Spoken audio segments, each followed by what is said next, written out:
Welcome to the Scholars Chair. Tonight, a conversation with Dr. Hakim Mohammed Rashid, Associate Professor at the School of Education at Howard University, Washington, D.C.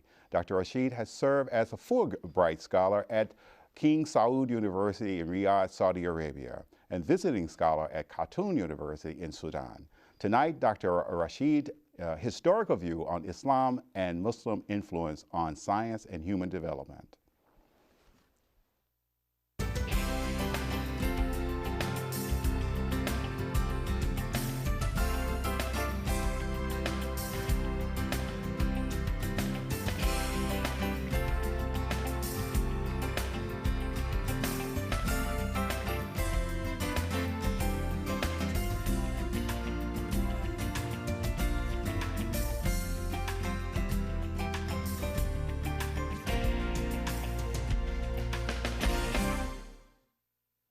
Welcome, Dr. Rashid, to the Scholars Chair. You've written a paper called the Islam and Muslim Influence on the Science of Human Development. Why did you write the paper? Well, Brother Khalil, I wrote that paper is to kind of build on a paper that I had written a number of years ago called Human Development Theory, Islamic versus Western Perspectives. It was published in the Muslim Educational Quarterly back in the early 90s, and I hadn't really had a chance to revisit some of the themes that I had tried to flesh out in that paper. But I saw a call for papers for a conference that was going on over in the United Arab Emirates at the University of Sharjah, and the title of the conference was the influence of Islam and Muslims on the sciences. And well, I certainly felt that human development was a worthy science. Did a proposal to actually present the paper over at the University of Sharjah, and you know, it was accepted. And back in, I guess it was March of '08, I actually had a chance to travel over there and present the paper and you know, get some feedback from scholars from around the world. Wow. You know, on that topic. How's that experience to sit around with other scholars around the world to have them critique your work? Well, it was a great experience. It was a great experience. A big lecture hall. You know, people from all over the world. You know, some could speak English, some could not speak English. The paper was getting translated into Arabic. There were some brothers there that I have a little limited knowledge of French, and I was able to converse with them in French a little bit and a little bit in Arabic. But alhamdulillah, it was a great experience, and you know, just gives you a chance to appreciate the diversity in the Muslim world. Yes, yes. I was very interested in an American scholar actually going to that environment. Was it a welcoming experience for you? Oh, absolutely, yeah. Absolutely. I've had a chance to, you know, travel fairly extensively in the Muslim world. You know, have been to Pakistan, been to South Africa, Saudi Arabia, and I've always felt, you know, certainly a sense of brotherhood, a sense of connectedness to you know, people throughout the Ummah. That's wonderful news. I'm glad to hear it. Brother Rashid, Muslims, Islam, and science, that's not put together too often in our universities here in the West and here in America. Tell me, does that come easy for you to make these connections between Islam and science? Well, I think once we understand the historical connection between Islam, Muslims, and science, it becomes no problem at all.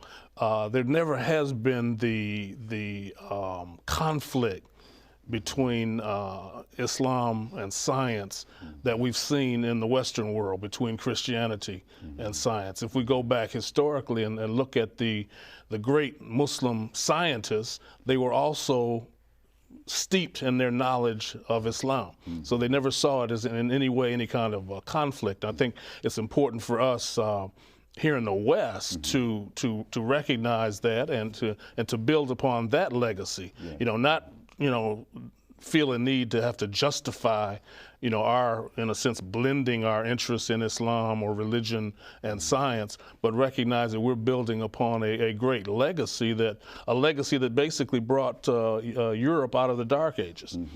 I quite agree. There are some scholars who say that Galileo would have been very comfortable in the Muslim world.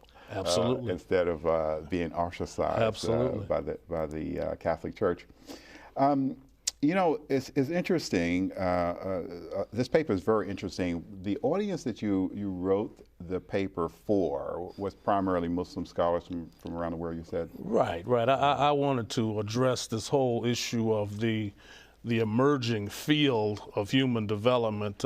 Human development itself is a relatively recent social science. It doesn't go back as far as its, in a sense, its constituent sciences, psychology, sociology, anthropology.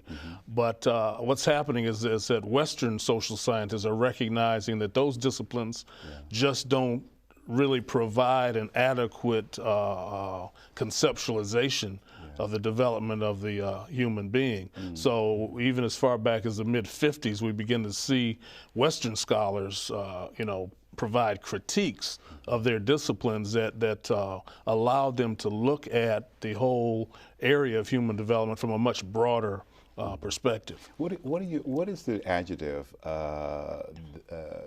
the acting adjective in Western thought? What is that? What is that? I mean, we know Western is a geography. What is underlying? Well, I think we can talk about worldviews. Right. We can talk about a Western worldview that emerges out of European culture, European philosophy, a worldview that traces itself back to the Greeks, the Romans, that sees them as their the kind of intellectual foundation, philosophical foundation for what has come since then. I think we can contrast that with an Islamic worldview that certainly rooted in the Quran and the Sunnah, that is rooted in the Islamic sciences, and ultimately those produce different views of the human being. So I think that when we talk about kind of an Islamization process of this field of human development, what we're talking about is going back to the Islamic source of this perspective on the development of the human being. Interesting. Give me a working definition of human development. How do you define it? And I think in a nutshell, growth and maturation from birth to death, the cradle to the grave. Human beings, undergo a process. They grow, they mature, and I think that's what in a sense, the science of human development is all about. There are aspects of it that deal more with children, with adolescents. Now we see much more interest in adulthood and gerontology as an aspect of human development. As the population ages, people are getting older, and we see a much more of an interest in what's going on with the post-50, post-60 population. Some of us are moving into that. Have moved into it. That's exactly right. All right. On the show we have had scholars from all disciplines and from many disciplines, not all of them, of course, but we do get occasional secular humanists that sit here and say to us as theists that our worldview is askew because we're not being objective in our approach to knowledge, right? And I was very curious about your position of that. The major issue is that religion and science are two different fields altogether. One leaning towards faith, other is leading towards rational thought, supposedly. So give me your view. Are they always separate, and is it necessary to keep them separate? Well, I don't think they're incompatible at all. You'll find so-called Western scholars who still have faith in a supreme being. I mean, there are physicists who believe that there is a creator. So for the Muslim, it's a given. I think what has happened though is because of that historical persecution, of science by religion in the West, that we're still kind of living out the legacy of that. So we still find a conflict between, scientists who feel that I can't believe in God, Yes. or that takes me outside of the realm of science. Well, we're talking about compatible perspectives. The whole notion of evolution, for example, is somehow diametrically opposed to a religious perspective on the human being. Again, that's a Western phenomena. You won't see that debate within Islam. Is that bad or good? I think it's good because, again, it creates kind of a unified worldview. I don't have to sit up and argue, as a religious person, Yes. with a Muslim physicist. I had a chance to meet a couple of Muslim physicists, very committed, very knowledgeable of Islam, did not see any contradiction at all between science and religion. Allah creates everything, created everything. I think most people, even with a limited knowledge of both, feel the same way. I want to just dive into your paper just a little bit. In the context of your topic, right? You wrote the following words: the disciplines of psychology, sociology, and anthropology, in particular, have recognized that their narrow theological lenses are insufficient in capturing the totality of human development process. I think that might have been theoretical. Theoretical lenses. Okay. Yeah. They're looking. When I say theoretical lens, I'm talking about the perspective that they have on the human being. They're theory based. Yes. So, for example, in psychology, we have the theories of Freud. We have the behaviorist theory. Well, each of them is taking a very narrow segment of the phenomena of the human being and trying to answer all of the major questions. Yeah. And in the case of Freud and even the other Western scientists, social scientists, they've been so heavily influenced by the context of the time that they did their work. Freud's theories were based on his work with neurotic housewives from the upper class of Vienna, Austria, in the late 1800s. And he based a whole theory of human development on his work with that narrow group of people. Yeah. John Watson, the founder of behaviorism, he was trying to prove that the human being was no different than a rat or a pigeon, so everything was kind of funneled in to that perspective. The anthropologists, we could spend a whole segment talking about the role that anthropology played in colonialism. Right. And so again, these social sciences have been very narrow in their perspective, and the practitioners themselves have recognized. So that's why we end up with a field like social psychology, for example. The psychologists recognizing that they don't. There's not enough there to account for the interaction between the human being and his or her social group. So we have social psychology. We have the anthropology of education, for example. Anthropology looking at what goes on in educational settings, but again, typically from a very narrow kind of lens. I think that again, as we look back on the influence of Muslim scholars, again, what we find, if we go back and look at Al-Biruni, for example, considered the father of anthropology. Yes. Well, Al-Biruni was also an astronomer. He had many contributions in science, knew multiple languages, and so as he began to look at culture, he could do it from a highly informed kind of perspective. Ibn Khaldun, his life reads like a novel. I mean, he's known for his history, Muqaddimah. Yes.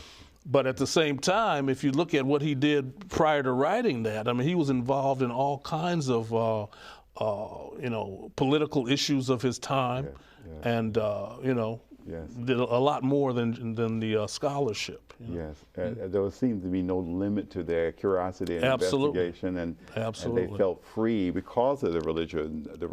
That's one That's God, right. one That's creation, right. one humanity. That's right. One knowledge. And for they that had no matter. problem acknowledging that in their work. Yes, I think that's very true. Who is Ghazali? Well, Ghazali was I don't even want to say he was a psychologist. He was certainly a scholar, an Islamic scholar, Muslim scholar.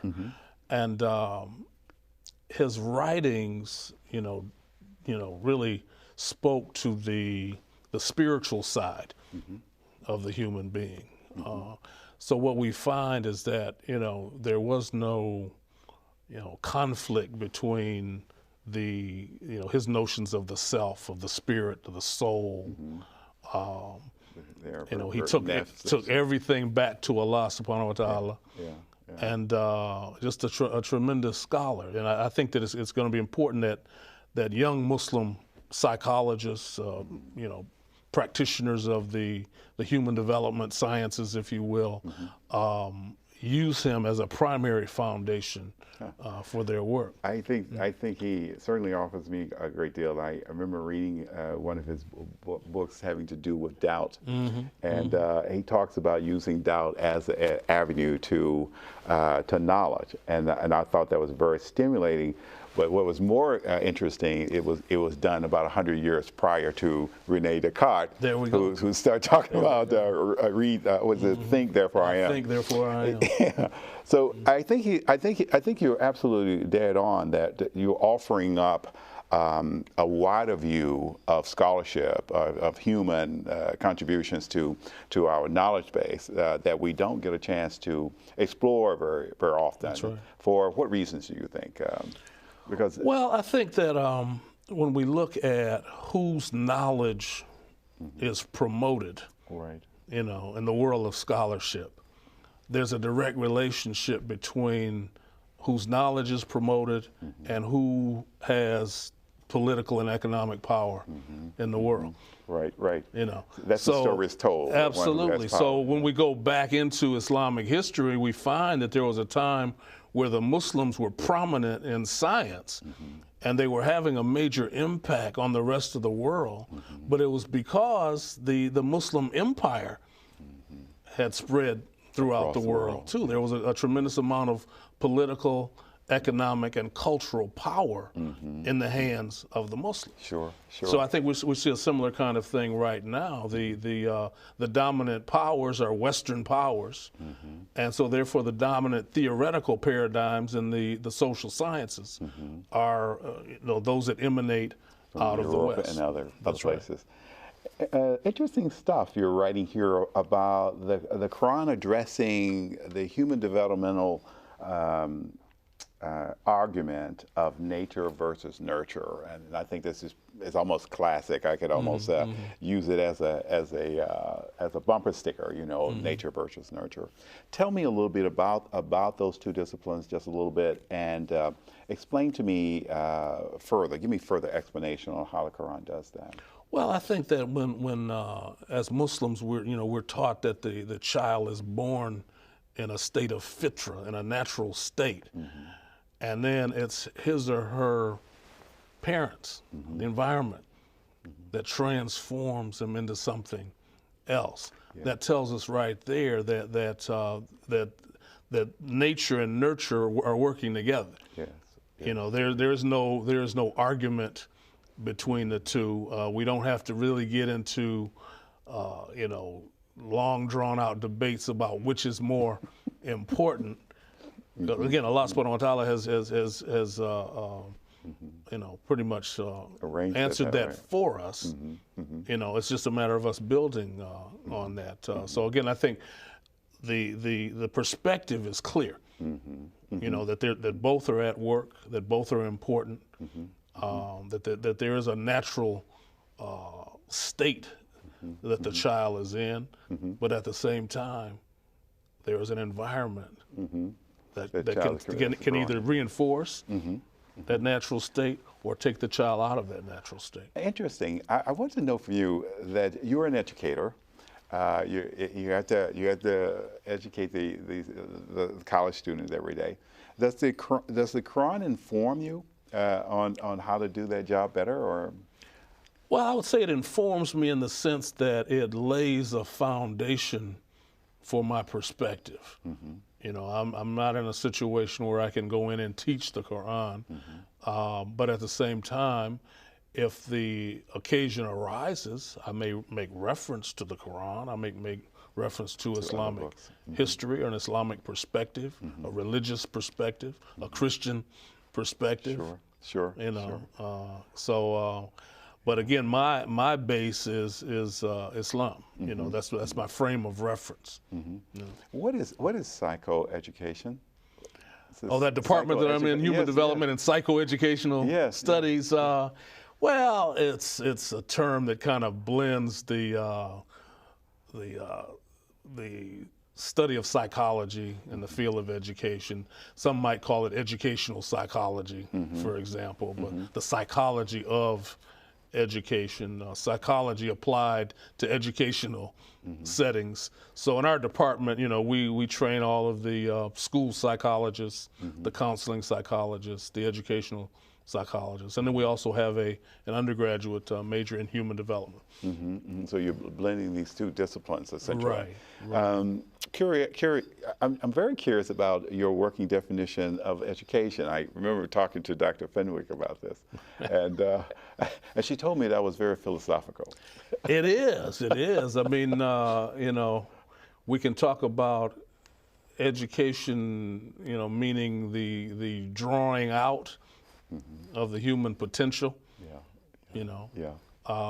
We can talk about it from again, a more philosophical position in terms of types of education. You know, if you're familiar with Paulo Freire's book, The Pedagogy of the Oppressed, you know, he talks about banking education versus dialogical education. You know, a banking education where the educator feels like he or she has to deposit knowledge into the head of the student, you know, and then draw it out at test time, you know, as opposed to a more dialogical approach that says, we're in this together, let's dialogue about, you know, solutions and perspectives, and through that dialogue process, we both grow and develop. So the educator, you know, becomes, you know, more of a guide, you know, are the one preferable? Does one choose one or the other? Are we free to? I guess. Well, again, I think it depends on what the aims of education are in a particular context. Now, sometimes you may end up using both. I mean, there are going to be times, obviously, when a professor or a teacher is going to lecture and give students information. You know, but I think the problem becomes when that becomes the only way of delivering information, and you see that as synonymous with education. You know, but again, if you're going to engage students in dialogue about real world issues, you know, what's going on out in the world, what can be done to solve these problems, what is your perspective, what are you interested in learning? You know, I think one of the big problems we have in schools today is that the students are bored. No, they don't see any relevance between, you know, what they're learning and ultimately what's going to happen to them. And that's why in a place like Washington, D.C., you have almost a 50% high school dropout rate. Wow. You know. That's interesting. You know, you talk about Ghazali in very glowing terms, but in contrast to Freud. And I was curious about one statement you wrote in your paper. Ghazali recognizes the inner struggle of the human being as an ongoing conflict between the soul and the more temporal bound elements of the human psyche. Could you expand on that idea? Well, first of all, Freud would never acknowledge the existence of a soul, because the soul is a religious concept. You know, so we can talk about a soul being attached to or having a relationship with the Creator. Right. Freud was an atheist. Freud was an atheist. So when he talks about the id, the ego, and the superego as elements of the psyche, that's all there is for him. I see. It doesn't go any further for him, you know.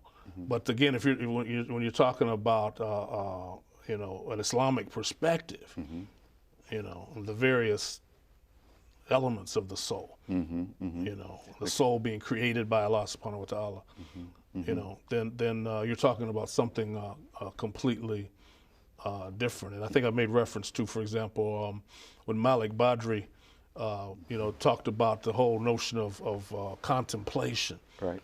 You know, he said you know, you can't even really, I think tafakkar is the Arabic word. He said you can't really translate that into English adequately and get the same kind of meaning. You know, just like you can't discuss someone like Freud in religious terms. Gotcha. Right. One of my greatest opportunities for debate when I was in Sudan was a young Muslim psychiatrist who thoroughly believed in Freud. And I just thought it was extremely ironic. There I was, the American in Khartoum, you know, debating with the Sudanese brother about the merits, or I call them the demerits, of Sigmund, who we call Sigmund Freud. But he couldn't, you know, and you know, he had separated Islam from psychology. Yes, yes. Devout Muslim. But he believed that psychology was something else. You know, he had not blended the two. You know, and that's the struggle I think that we have today in the Muslim world is you know, blending the two. This seems to be the legacy of the secular humanist paradigm that we have embraced around the world. And I think that when you refer to Western thought, I think at the bottom is this problem of secular humanism and the philosophy that genders. Absolutely. And the way they organize knowledge. I think that the Quran asks us to organize it differently, and that is that first put your object first and the service of that of everything to it. Absolutely. So I quite agree with you. But tell me a little bit about your notions of secularism and atheism schools of thoughts, kind of exhausting themselves in modern times. Well, you know, back in I guess when I was in Saudi Arabia, I did a talk, and the title of that talk was, "Can One Be Secular and Muslim?" And my answer was did you get no. thrown out of the You know, I went on to elaborate that, but the whole notion of secularism and secularization, the goal is to remove religion from the discourse. Right. You know, so again, you're talking about a worldview that sees religion as irrational, you know, as somehow not modern, you know, and that somehow this worship of reason, you know, represents some higher level of human consciousness. Yes, yes. I would love to have heard that talk, because we get secular humanists on the Scholars Chair quite often. And Dr. Rashid, thank you very much for coming.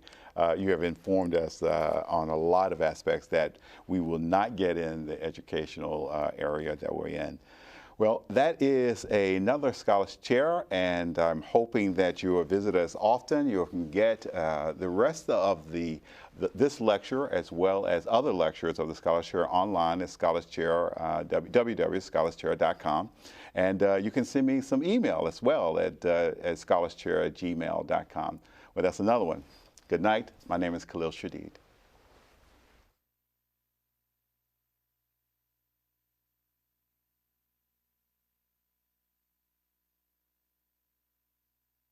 رؤوسكم